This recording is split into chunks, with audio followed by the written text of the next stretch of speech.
Joe, the other final then between Dublin and Louth, we were talking beforehand. Mickey Hart I think he's just 2 years. Is he 2 years older than you? I think. I'm 60.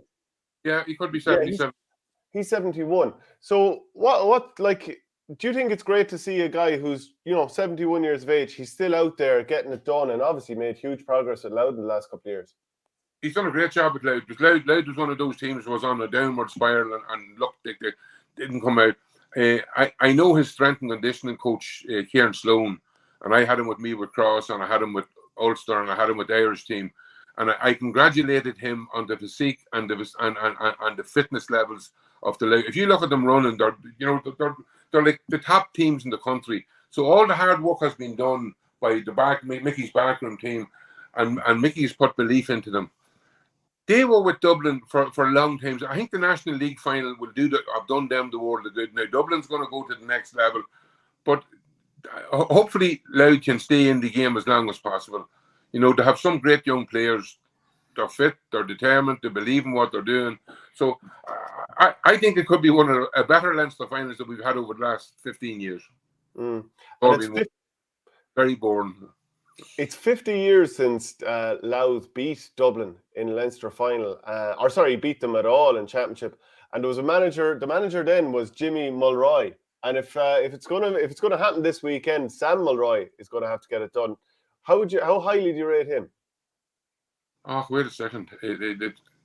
For anybody to be involved in Gaelic football, at this level and the effort you have to put in, you have to admire. But to be involved at this stage of the year, when there's a trophy at stake, it's an unbelievable position to be in. Yeah. Michael, do you want to jump in? Yeah, Sam Mulroy's top class forward. It's funny Joe was saying there about their physique and that. I believe he's friendly enough with Tom Morrissey and Sean Finn. So that would explain maybe even the Limerick hurlers. That would explain maybe his kind of change in physique. But just on your battles with Mickey Hart down through the years, Joe, it's obviously 20 years since he met in an All-Ireland final as well. He's some great battles in Ulster finals, even up in Croke Park. Isn't it phenomenal to see a guy still going at this stage of the day? He obviously lives and breathes it. He's still going to take on a new project, even at what was he, 68, 69 when he took on this new project, and to give it the same energy as he gave Tyrone before that. In fairness, when he stepped down from Tyrone, there's a lot of bigger counties, and that's no disrespect to Louth, but within a week, Mickey, they come looking at him. They were cute to get in first, and he made up his mind a week after he left Tyrone, which I was in management for 20 years with the club, and we had success, and then with the county, and then was at Ulster, and then I was exhausted. I've had a few offers over the last 10 years to go. I said, wait a second, boys, I can't give the commitment, or I haven't the same drive. But I couldn't manage. Well, bar Galway, but there was a bit of Galway blood in me. I couldn't have went anywhere else, and that's being honest, because you can't feel the same, as the players and the supporters feel, because you're not part. You can do all the good work, but I feel you have to be part of it, and that's why I didn't go to other places.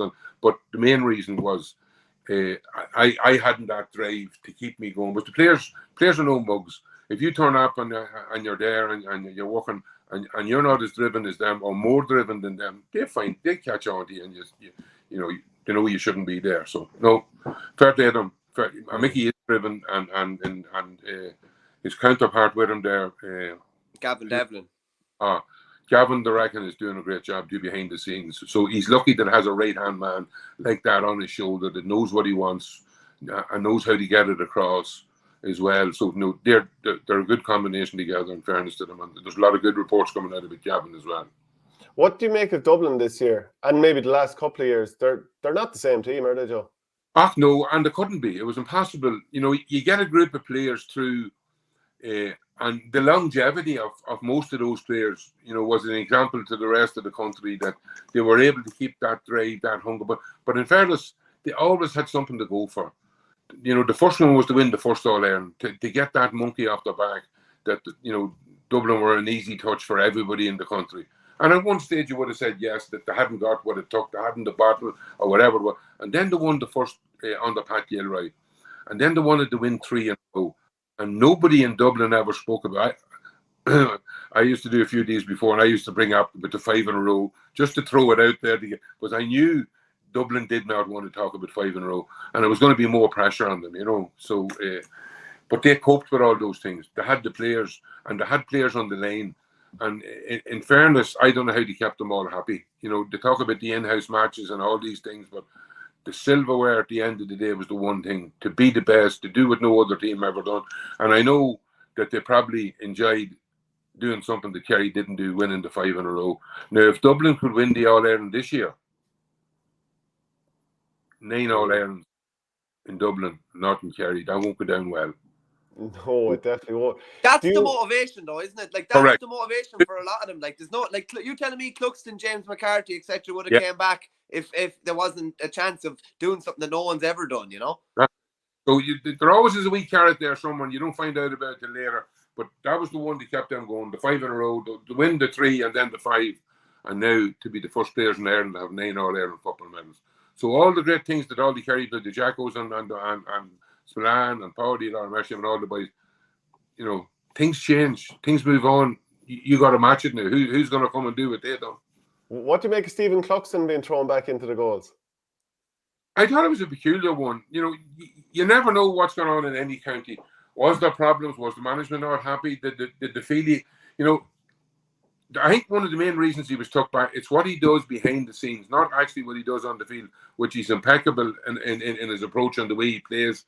But it's the strength he gives the team that maybe he is struggling over this last couple of years since he left, and confidence to know that he's there, he's the leader behind the scenes. Like, he wouldn't do it publicly, but they reckon in the changing room and everything, you know, even when the game's over, he's the boy with the brush and the shovel cleaning up the dressing room. Simple.